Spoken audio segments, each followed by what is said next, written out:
O B cross ओ ए, ऊपर हम आई जे और के लिखेंगे और इनमें ओ बी के कंपोनेंट्स हम पहले लिखेंगे। ओ बी में था कॉज ऑफ बीटा और जे कंपोनेंट के साथ आ जाएगा negative sine of beta.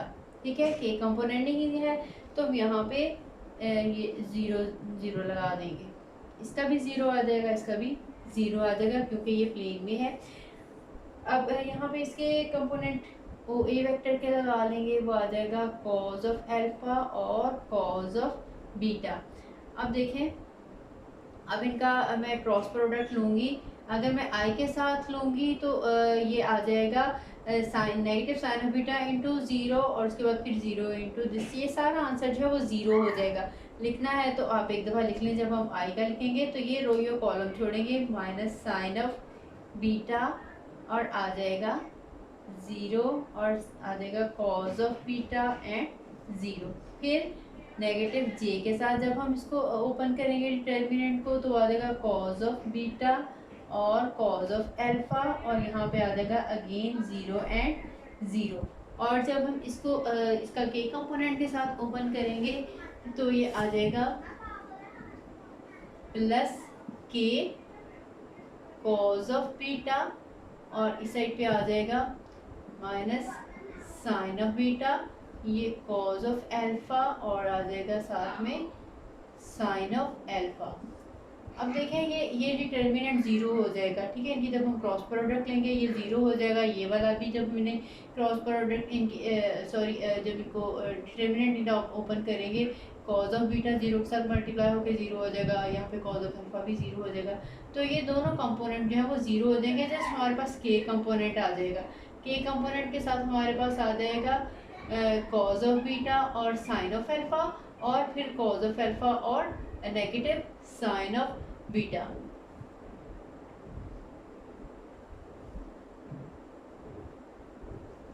Sine of alpha cos of beta और उसके बाद फिर दरम्यान में फार्मूला में नेगेटिव आ जाएगा और कॉज ऑफ एल्फा और नेगेटिव साइन ऑफ बीटा है तो ये नेगेटिव मिलके यहाँ पे पॉजिटिव हो जाएगा साइन ऑफ बीटा।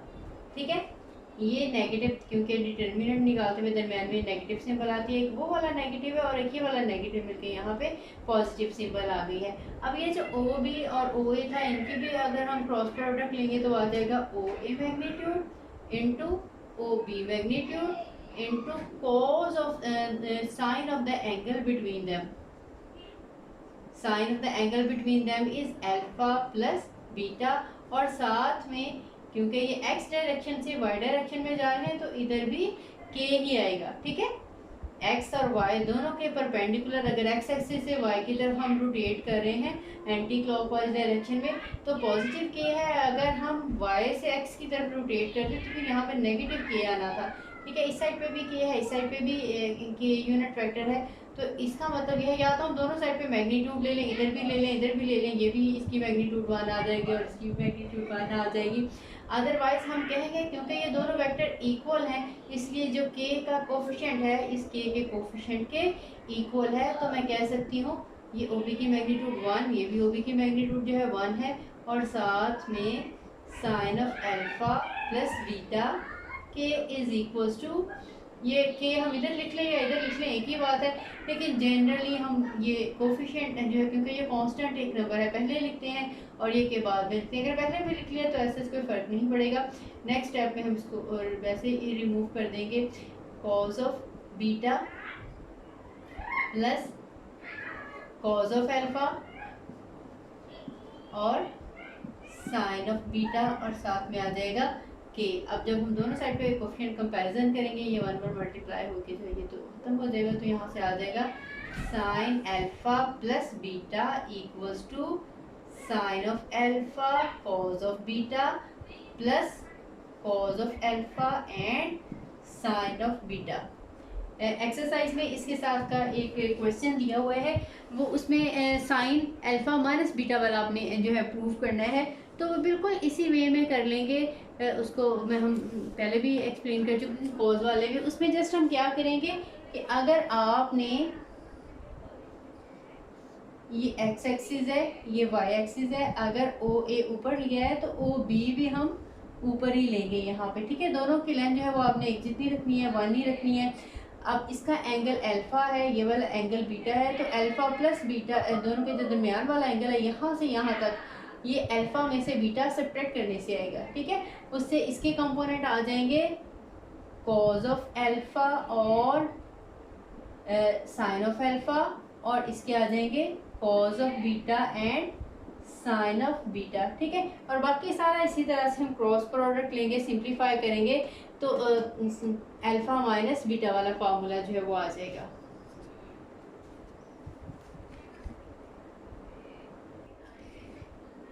इसके बाद एग्जांपल नंबर 4 है, in any triangle ABC prove that A by sine of A equals to B by sine of B and C by sine of C.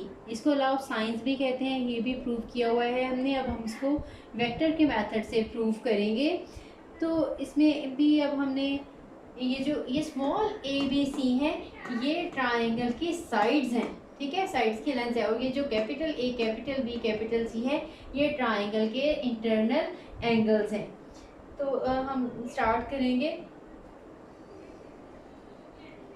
Suppose vectors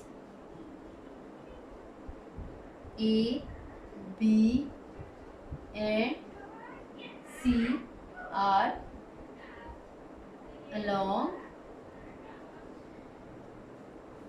the sides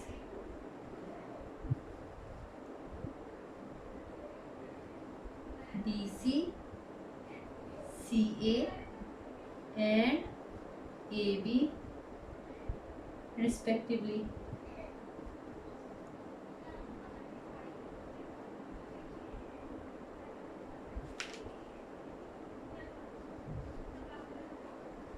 Of the triangle ABC, कोई सी भी triangle है,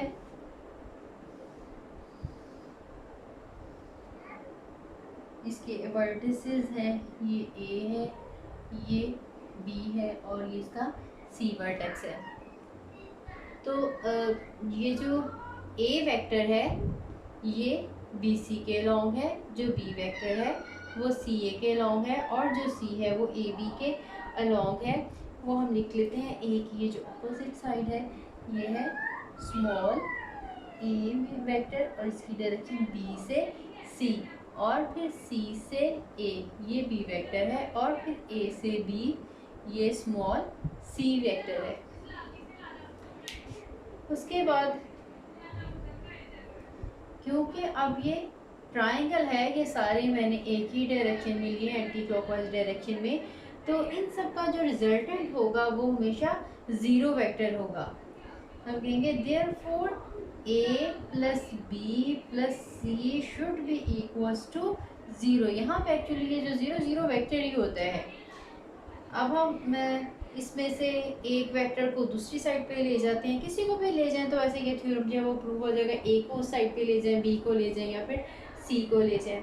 तो या इस ऐसा भी हो सकता है पहले इस साइड पे क्रॉस प्रोडक्ट लें, बाद में हम उस साइड पे ले जाएं, तब भी ये प्रूव जो है वो हो जाएगा। यहाँ से इसको हम करेंगे B plus C this is equals to negative of A, क्योंकि ए साइड पे गया है तो अब ये नेगेटिव ए आ गया। नेगेटिव ए से क्या होगा, उसकी डायरेक्शन जस्ट चेंज हुई है। उसके बाद हमने इसकी क्रॉस प्रोडक्ट लेनी है। अगर आप ए इस साइड पे लेके गए तो इसकी बी, एक दफ़ा हम बी के साथ क्रॉस प्रोडक्ट लेंगे, एक दफ़ा हम सी के साथ क्रॉस प्रोडक्ट लेंगे। अगर हम इसमें से बी उस साइड पे ले जाते तो फिर एक दफ़ा ए के साथ क्रॉस प्रोडक्ट लेते, दूसरी दफ़ा हम सी के साथ क्रॉस प्रोडक्ट लेते, ठीक है। इसी तरह से सी उस साइड पे ले जाते तो फिर हम इसकी जो है ए और बी के साथ क्रॉस प्रोडक्ट लेते हैं। जैसे भी आप करेंगे तो उसी तरह से ये आंसर जो है ये आ जाएगा। अब हमने इसको मल्टीप्लाई, एक दफ़ा मल्टीप्लाई नहीं करना, इसमें क्रॉस प्रोडक्ट हमने लेनी है इस वेक्टर की जो है सी के साथ दोनों साइड पे, टेकिंग क्रॉस प्रोडक्ट जो है वो विद सी।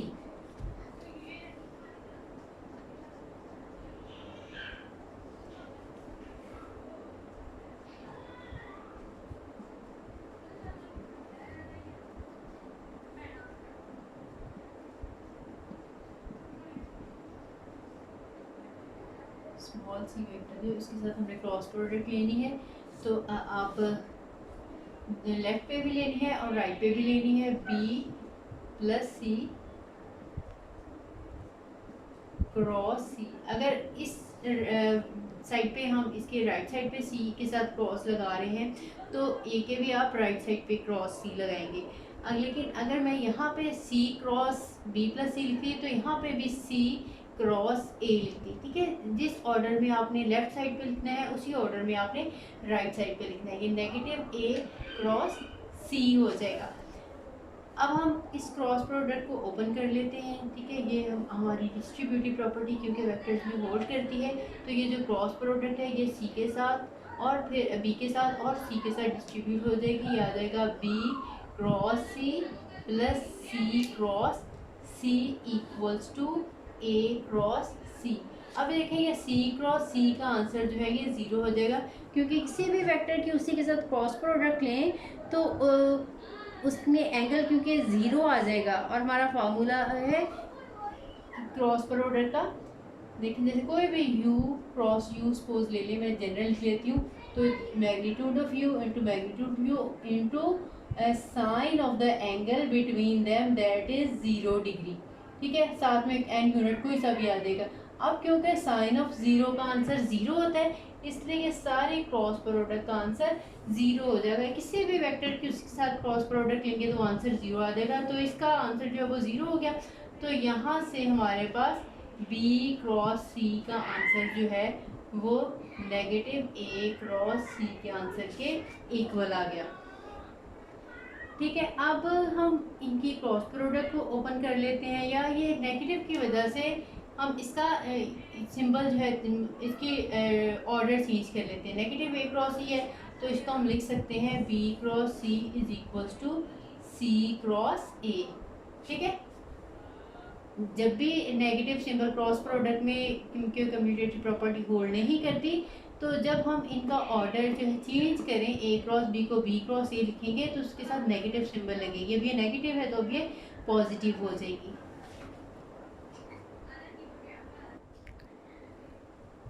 अब हमने दोनों साइड पे जो है वो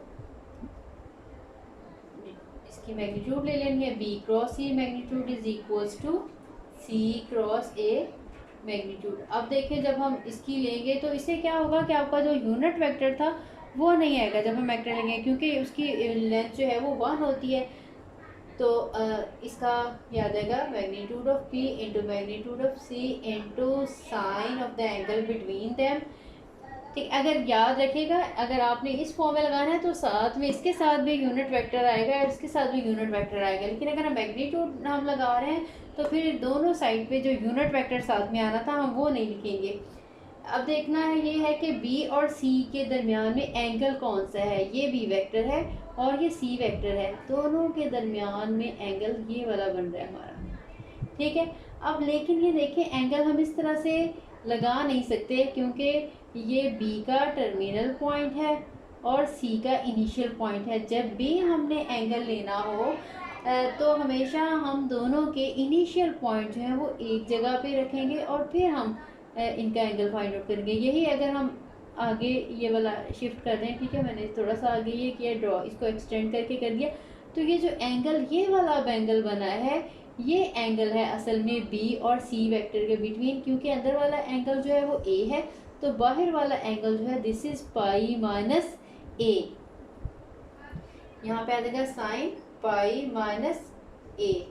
अब इसी तरह से जब हम c क्रॉस a ओपन करेंगे तो c की मैग्नीट्यूड आ जाएगी, a की मैग्नीट्यूड आ जाएगी, और sine of the angle between them c और a वेक्टर के बिटवीन जो है देख लेते हैं कौन सा एंगल है।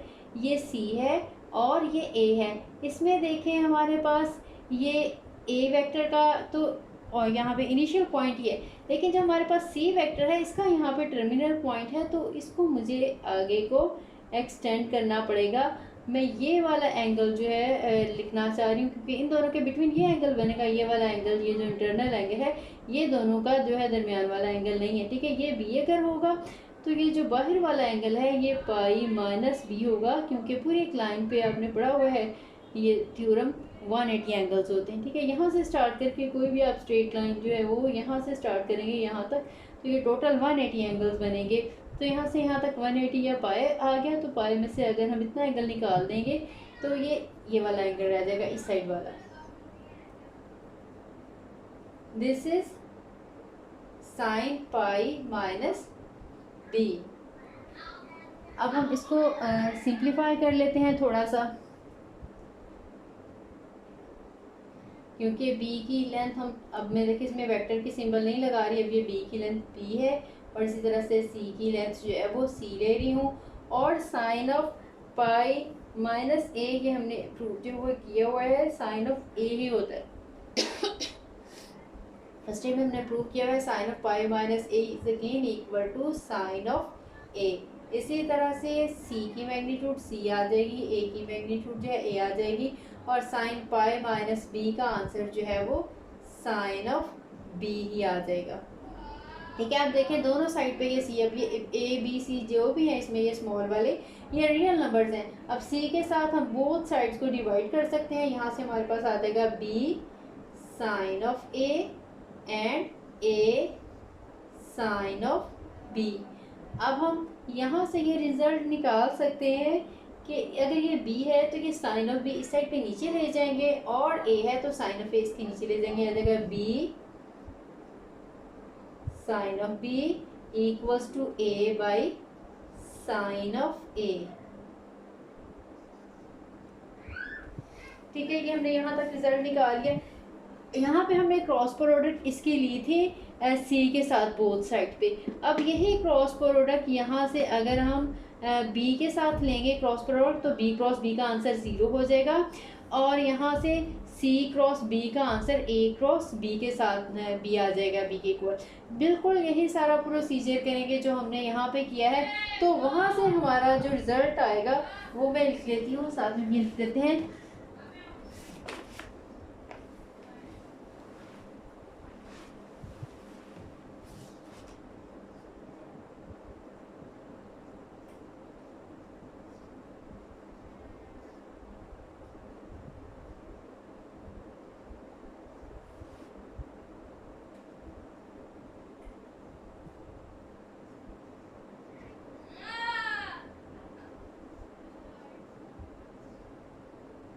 टेकिंग क्रॉस प्रोडक्ट विद, पहले हमने यहाँ पे सी ली है, तो